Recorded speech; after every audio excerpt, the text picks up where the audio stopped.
ದಲಿತರಿಗೆ ಮೀಸಲಿಟ್ಟ 11,000 ಕೋಟಿ ಗ್ಯಾರಂಟಿಗಳಿಗೆ ಬಳಕೆ ಆರೋಪ ಹಿನ್ನೆಲೆ ಸರ್ಕಾರದ ವಿರುದ್ಧ ಧಾರವಾಡದ ಬಿಜೆಪಿ ಜಿಲ್ಲಾ ಘಟಕ ಪ್ರತಿಭಟನೆ ನಡೆಸಿದೆ.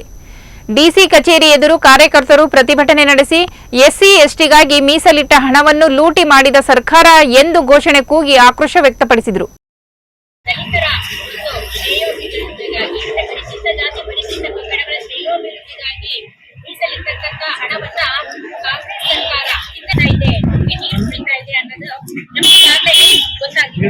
ಯಾಕಂದ್ರೆ ಸಾಕಷ್ಟು ಕಡೆ ಈ 5 ಏನು ಕಾಂಗ್ರೆಸ್ ಸರ್ಕಾರ ಬೇಡಿಕೆಗಳನ್ನು ಮಾಡ್ತಾ ಇದ್ದಾರೆ.